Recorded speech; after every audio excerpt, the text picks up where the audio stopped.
Dear second year students, today I will continue the poem The Ballad of Father Gilligan. The introductory part has already gone, but today I will dive deep into the poem. I have already told you that the ballad is based on the traditional theme, literary theme, and it is the story of the medieval. It is the story of the medieval time. W.B. Yeats has already given rise to the literary ballad, even if the traditional ballad, and he has explored many of the things from the medieval time or the Middle Ages.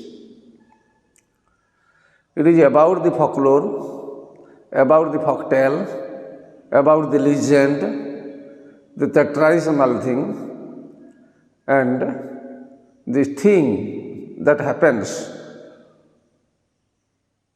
the thing that is found, they are in modern time, they are in medieval time, or the thing that is there in the Middle Ages. So, dear students, I want to say that W.B. Yeats has already given a character. The name of the character is Peter Gilligan, Father Gilligan. And Father Gilligan is very night and day. Father Gilligan has already become people by serving the ailing people, the sick people, the ailing people of his locality. The locality is a parish, and the people are the parishioners. The locality is the parish, and the people are the parishioners. They are very close to Father Gilligan, and the Father Gilligan is a churchman. I have earlier told you that he is a churchman, a bishop, and a spiritual, pious soul, a sacred soul, and he has rendered his services. He has rendered his services days and nights together to save the lives of the people, to rescue the people from the fatal disease, the fatal epidemic, the serious epidemic, and that is the duty endowed with him, or that is the duty vested to him. And however, as a spiritual man, as a sacred man, as a religious man, he has his obligation, he has his duty, he has his obligation for the people of the locality, for the nation, and that is why he has jumped, he has come forward to serve the sick people, the ailing people, though that is spontaneous, that the bishop says, or the bishop feels, the service to mankind is service to God. Service to mankind is service to God. If you serve mankind, if you serve the living creatures, and God will help you, no doubt. That is why the poem has been written in the form of ballad, and W.B. Yeats, one of the modern poets, has written this ballad in such a way that he has explored the theme, the earlier theme, he has explored the medieval theme, and has given vent to he has already given vent to a particular message, that is the man who serves mankind, the man who serves the living creatures, God will positively, automatically, and God will surely help him, no doubt. So that is why the story gives a moral lesson. I have already told you that it is a story. The poem is based on a story having a moral lesson. The poem is based on a story having a moral lesson, the ballad of Father Gilligan. And the poem has many stanzas. Each stanza comprises of 4 lines, and sometimes the literary ballad is also the literary ballad has a stanza pattern, and some of the ballads we see that the stanza comprises of only 2 lines. So I have told you that this is a ballad but not a ballade. This is a ballad, B-A-L-L-A-D, but this is not a ballade. Ballad. I have already told you earlier. So come to the poem, because it is a very long poem and you have to cover the poem. The old priest Peter Gilligan was weary night and day, for half his flock were in their beds or under green swords lay. The old priest Peter Gilligan was weary night and day. First of all, the poet wants to say that Peter Gilligan was very old. Peter Gilligan was very feeble, old Peter Gilligan. And he was weary night and day for continuously doing his work, for continuously serving the sick people. We have been told earlier that the parishioners, some of the parishioners are sick, most of the parishioners are sick, and Peter Gilligan helped them a lot. Only because of that he was weary, or he was tired, he was feeble,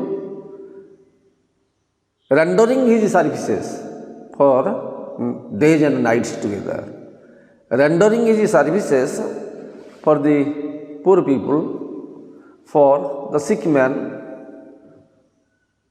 days and nights together. So that is why the poet wants to say, the old priest Peter Gilligan was weary night and day, throughout the day and nights, for nights and days together. So Peter Gilligan was serving the poor people, the common masses, his people dwelling there in Paris. His people, they are the parishioners dwelling there in Paris.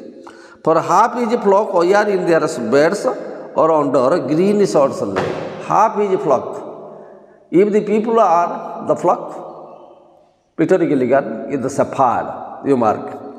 If the people of Paris are called, they are flock of sheep, and Father Gilligan, the Peter Gilligan, is the shepherd.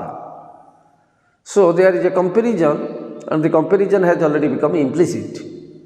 It is an implicit comparison. The poet wants to say that Peter Gilligan is a shepherd and the people of Paris are the flock. And half of the people of Paris are buried under the sword. Half of the people of Paris are buried under the sword, and they have died. They have already breathed their last, only because of the epidemic. Only because of the epidemic, the people of Paris have already been perished. The people of Paris have already been perished. P-E-R-I-S-H-E-D. So that is why the poet wants to communicate his feeling by saying that Father Gilligan, though he is old, though he is feeble, though he is tired, he is thinking pondering a lot, he is thinking about the people of his locality, the locality which has already been given to him. The locality which has already been given to him. Why that locality is given? A churchman, the bishop, is to look after the very condition of his people, of the locality which is given to him. So that is why he is an administrator. He is a bishop, he is a churchman, he is a sacred man, he is a pious man, he is a religious man. And the man is adored only because of his service rendered for the public, rendered for his masses. So, half of his people, that means most of the people, you mark, most of the parishioners have been crossed under the earth, have been buried under the earth, and they have died. and the Peter Gilligan was bereaved. Peter Gilligan was bereaved. Peter Gilligan was sad at heart. Peter Gilligan was dejected. He was panic stricken. He was dejected as to why. When he saw thousands of parishioners were dying and dying. So that was a shock to him, and his heart was laden with sorrow. His heart was laden with sorrow, and he was rampantly going on serving the people of his locality. He was doing his service because that service is spontaneous. He knows. Peter Gilligan knows that service to mankind is service to God. Service to mankind is service to God. God helps those who help themselves. God helps those who help themselves. So, this is also the thing that is found in the poem. That is found in the poem. In the last part of the poem, we will see how God has come taking the form of an angel, divine angel.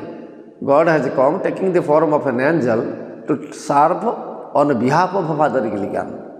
To serve on behalf of Father Gilligan, and that is also marked in the last part of the poem.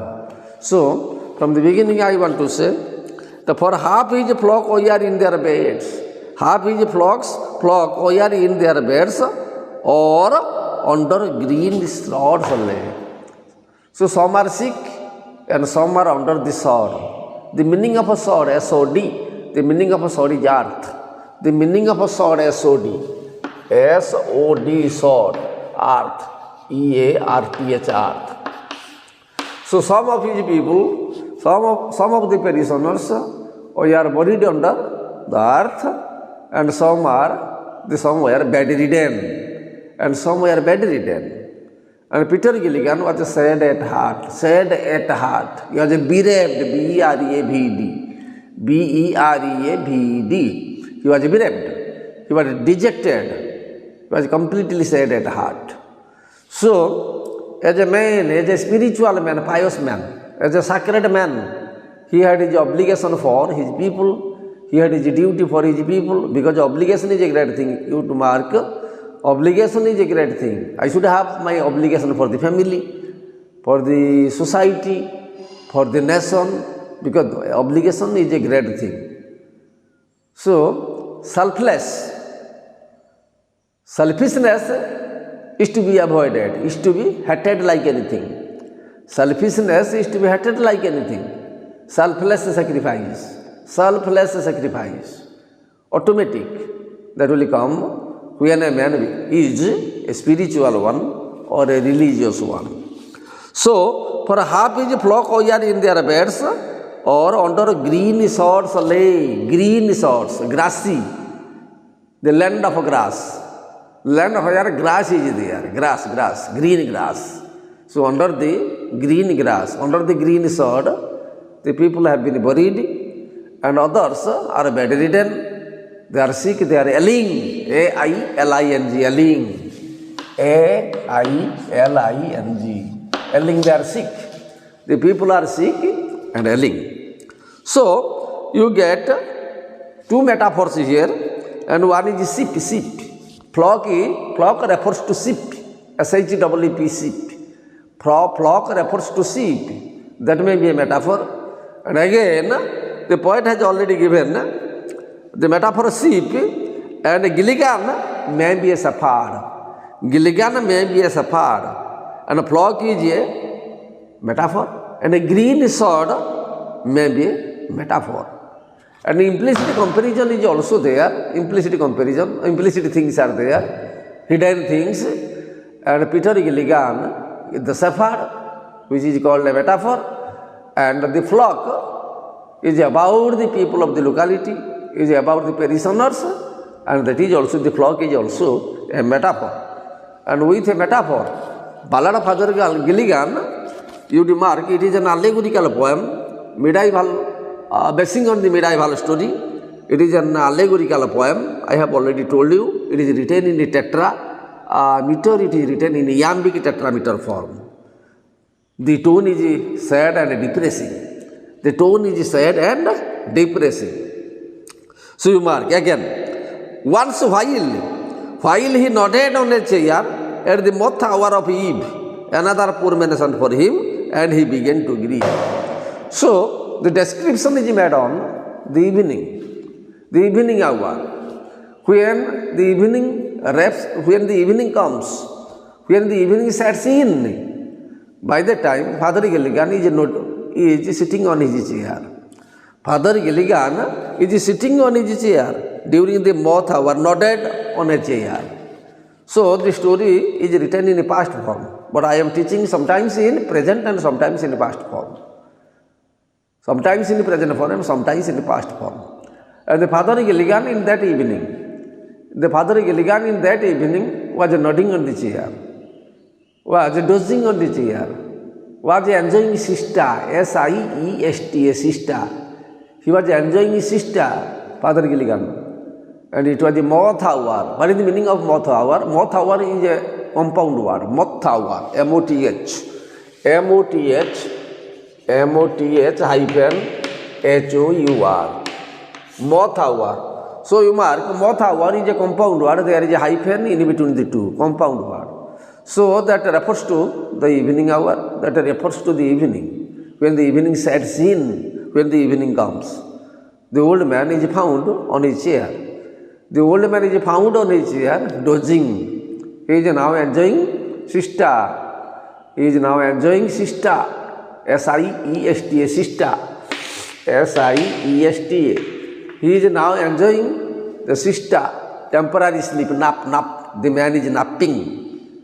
The old man is napping because he is weary. Earlier he has already told, the poet has told that he is very feeble, tired.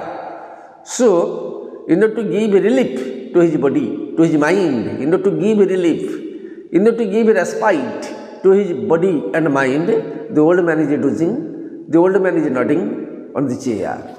So, in the second stanza of the poem, the poet wants to say, once, while he was nodding, while he nodded on a chair,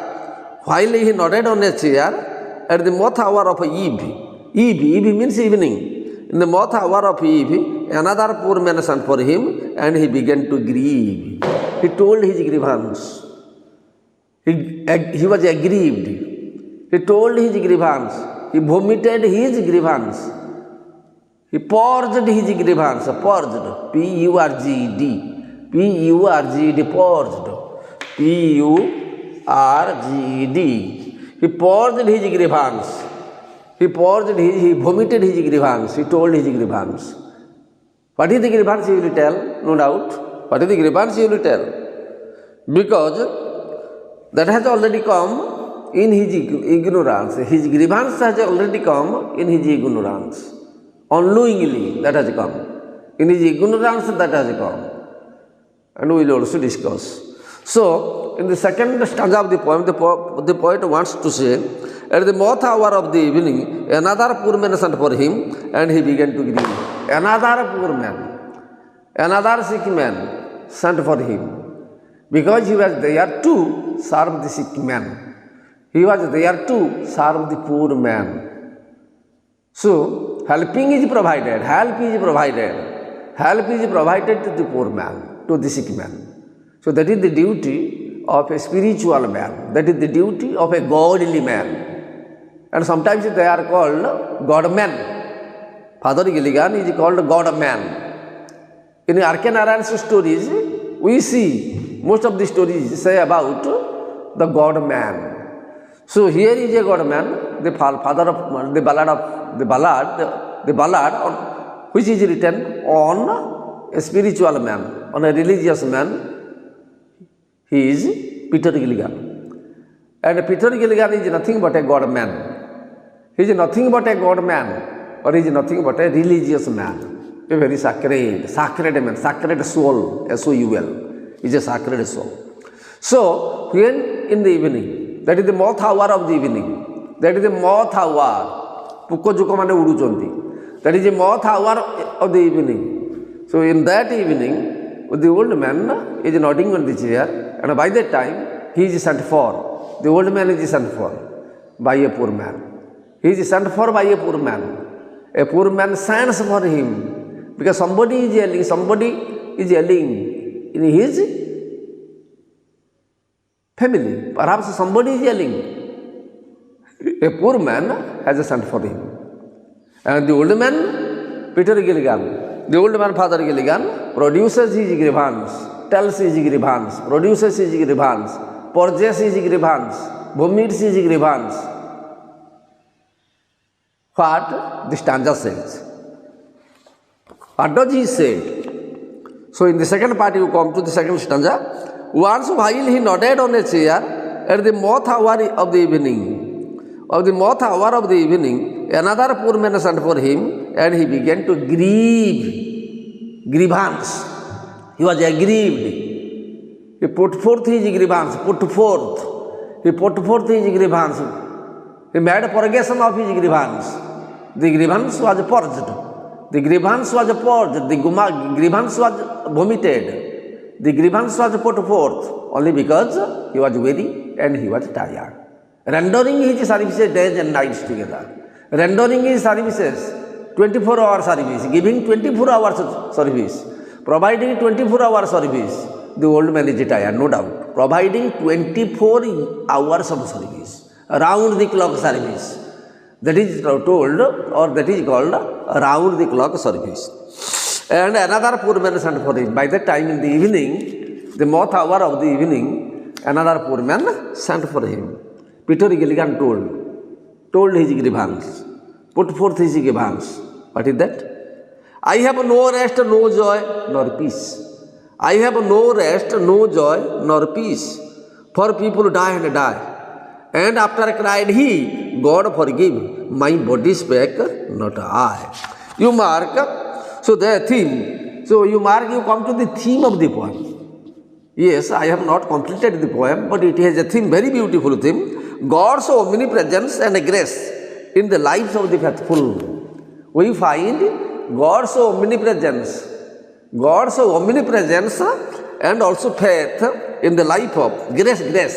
God's omnipresence and grace in the life of a faithful man. In the life of a faithful man. God's omnipresence and grace, G-R-A-C. God's omnipresence and grace. Unit 1, you keep them in inverted comma. Keep them in inverted comma. Omnipresence and grace. That will take a singular form. So, God's omnipresence, we find God's omnipresence, they are in the mind of a faithful man. A faithful man, in a faithful man, God resides. In a faithful man, God resides. And omnipresent resides. And we cannot say no. So that is why the poet says, I have no rest nor joy nor peace, for people who die and die. And after cried he, God forgive, my body spake not I. I have no rest nor joy nor peace. So sometimes you mark, so this is a rhetoric device. The third stanza, the first line of the third stanza, in the first line of the third stanza, the poet has already given a rhetoric device. Literary device and a rhetoric device. Rhetoric devices are linked with literary devices. Rhetoric devices, R-H-E-T-O-R-I-C, rhetoric, R-H-E-T-O-R-I-C. So rhetoric device is attached to, or it has link with the literary devices, poetic devices, and a rhetoric device directly does never come under the figures of speech. It directly does never come under the figures of speech. Rhetoric device is different from that of the figures of speech. Repetition is a rhetoric device. Repetition is a rhetoric device. You mark that I have no rest nor joy nor peace. The old man has no rest. He is quite restless. The old man has no joy. The old man has no peace. Because he is also providing service to the sick man. He is giving service to the sick man days and nights. So that is why he has no rest, no joy, no peace.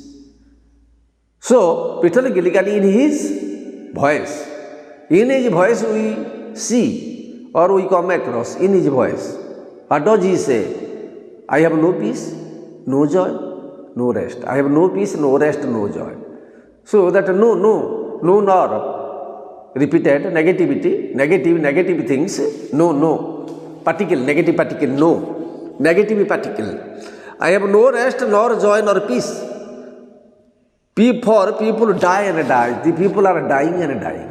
So, in the voice of Peter Gilligan, we see that the people of Paris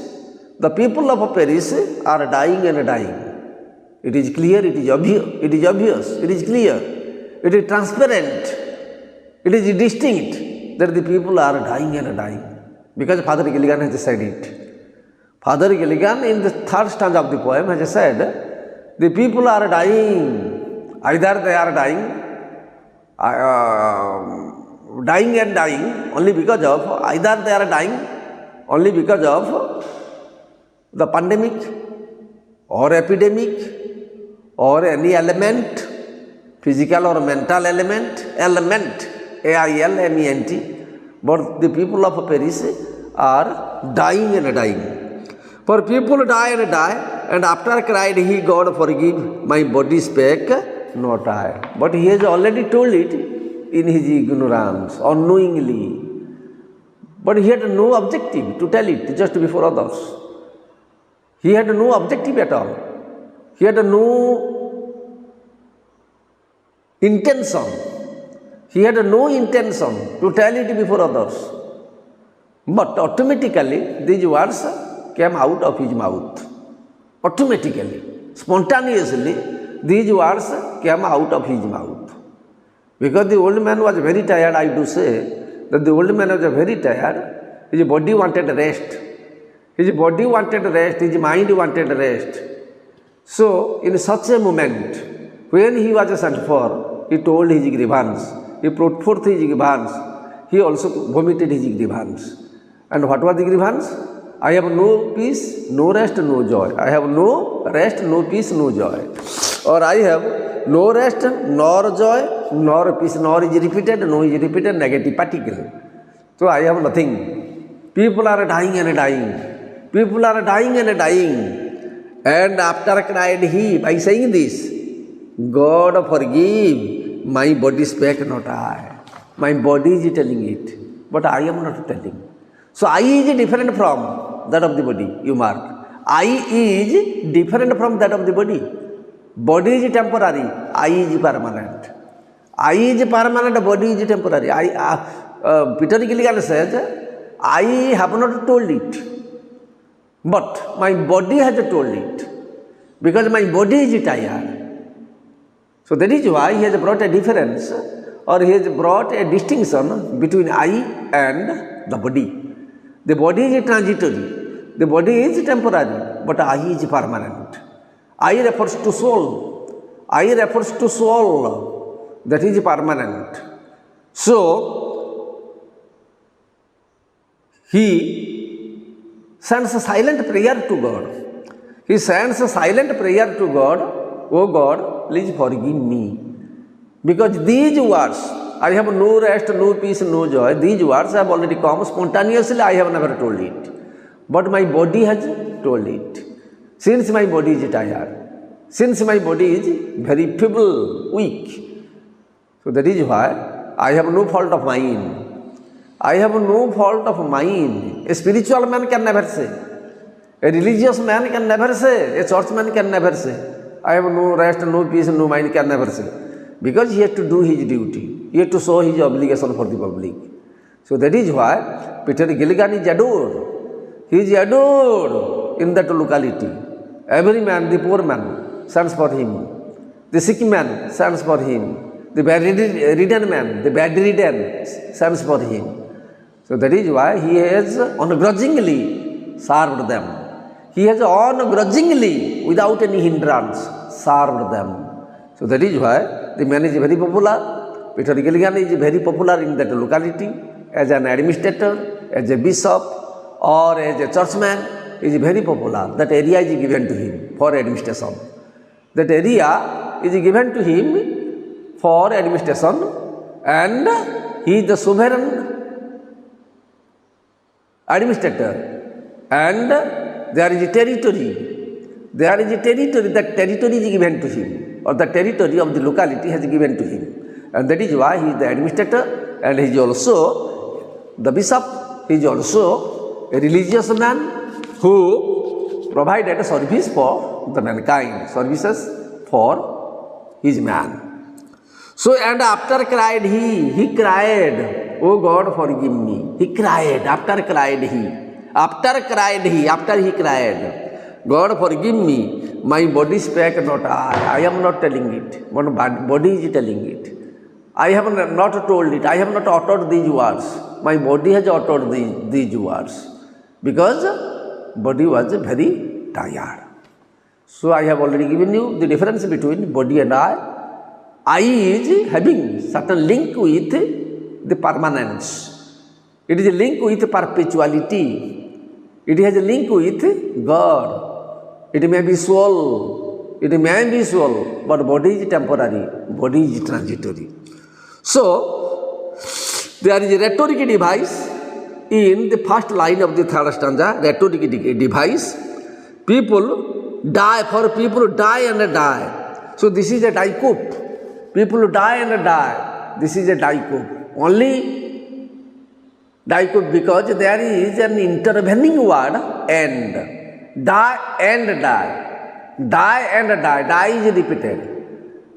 The word die is repeated, and there is an intervening word, that is end. That is a conjunction. Intervening word.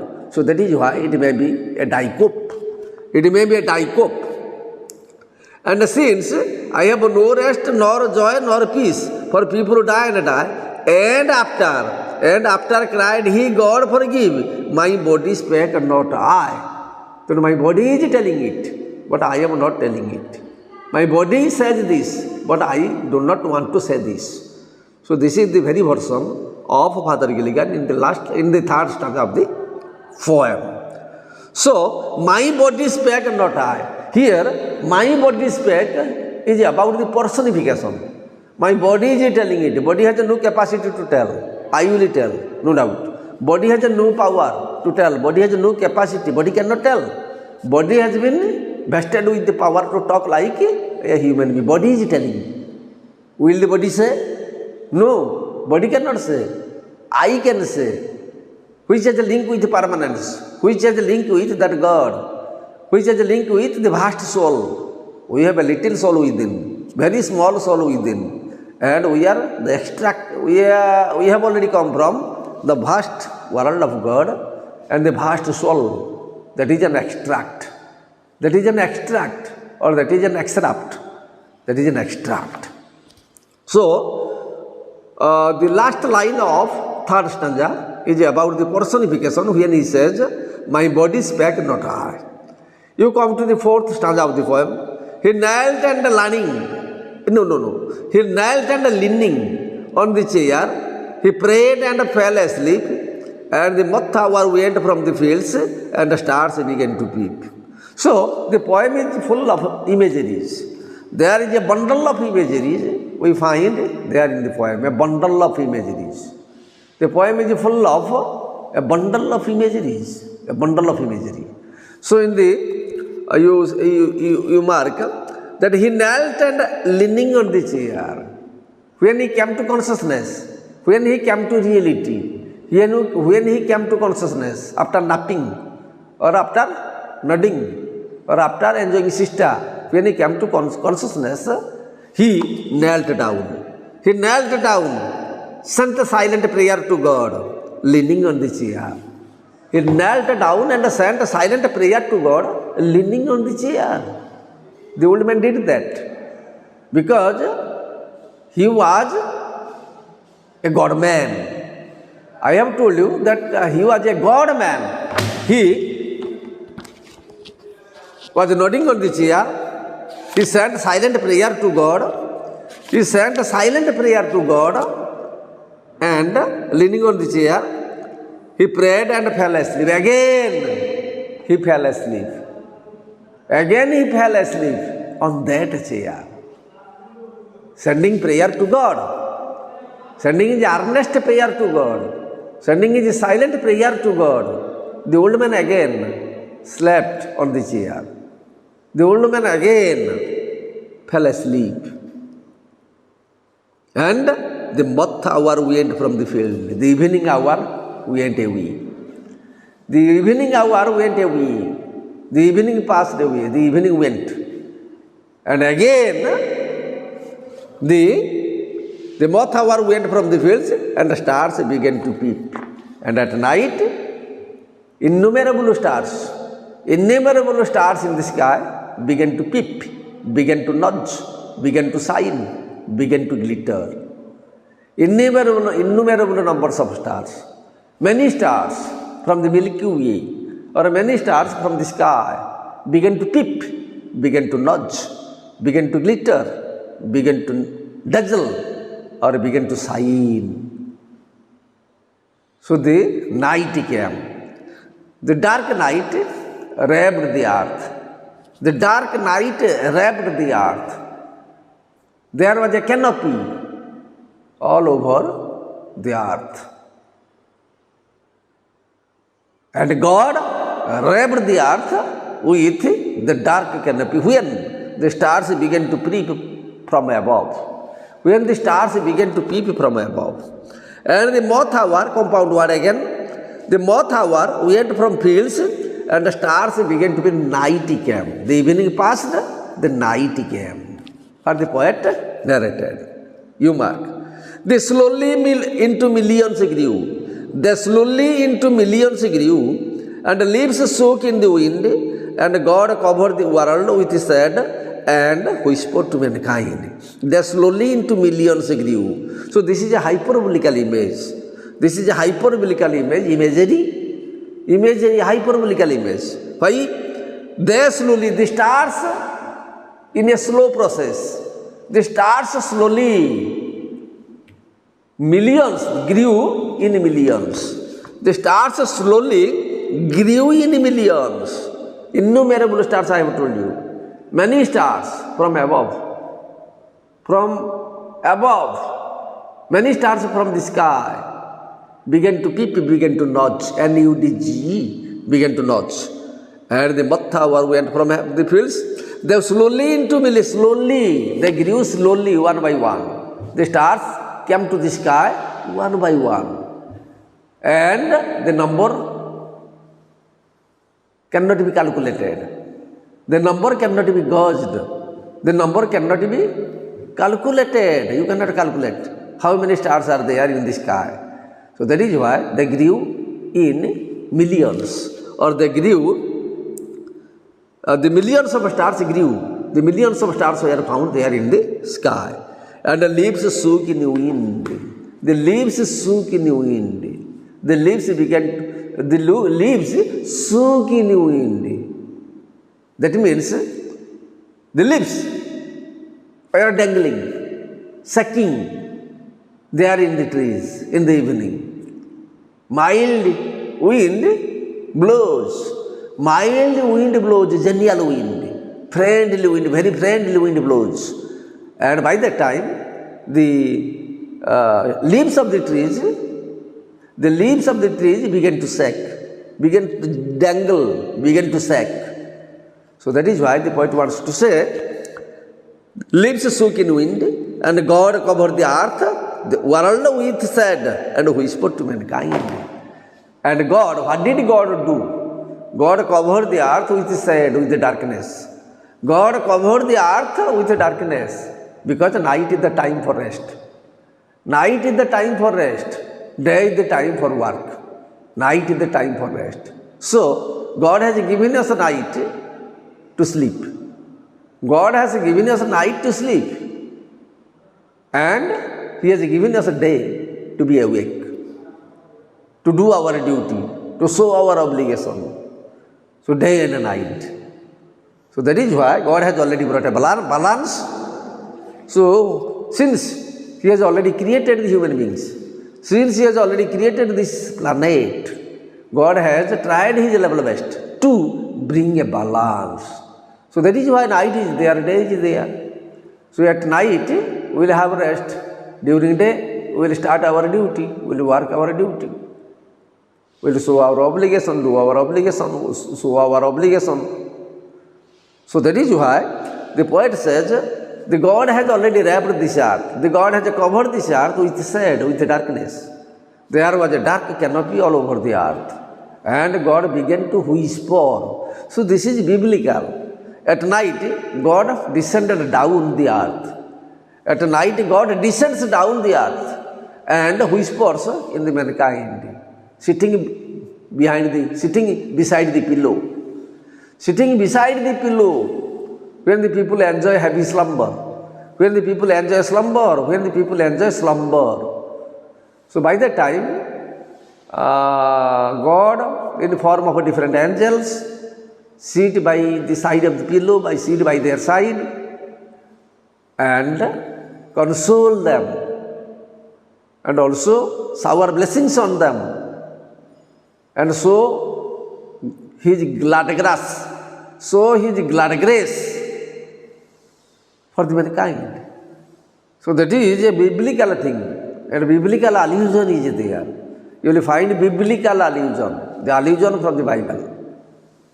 And God comes at night to the man who are asleep. God comes to the mankind. So that is also narrated in the Bible, that is also depicted in the Bible. I will tell you in the next class. Today, I have consumed much more time, so the video cannot be a larger. It must be a very small video.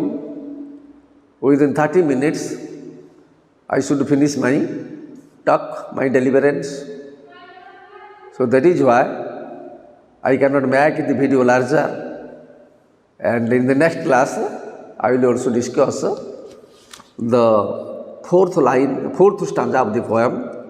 From fourth stanza onwards, I will continue and I will come to the conclusion. I will come to the last part of the poem. But still, they slowly into millions grew and leaves shook in the wind, and God covered the world with shade and whispered to mankind. And God whispered to mankind that the night has come, have rest. The night has come, you have rest. Because God has sent the night to the earth. God has sent a night to the earth. I am not analyzing the scientific reasons. I am not analyzing the scientific causes. But I am telling it from the Bible. I am telling it from the biblical analysis. I will tell you, or I am telling it from the Bible, from the religious scripts. The God has already given us night. God has given us day. And the night is meant for rest and the day is meant for duty. And you are to do your duty during day. You are to do your duty during day, and at night you are to take rest. And this earth is covered by the dark canopy, by the dark cover, by the dark canopy, and that night is a contribution of God to the mankind. That the day is also a contribution by God to the mankind. So that is why God at night whispers in everybody's ears, descends down the earth, comes to the earth, descends down the earth, and sees what is good and what is bad, and sees the very condition of the mankind, and sees His creation. I have told you in earlier class, I have told you that God is tossing with a blanket. God is tossing with a blanket as a sing what is going on. But here, W. Yeats has given another point, or he has given another thing. What is that? Now God descends down the earth in order to see, in order to look after His creation, in order to look after the planet, in order to look after the people, in order to look after the human beings, the living creatures, the animate, inanimate things. So that is the responsibility God has. If God is responsible, why not we? If the God is responsible, why not we? Thank you all. Thank you all. Thank you all.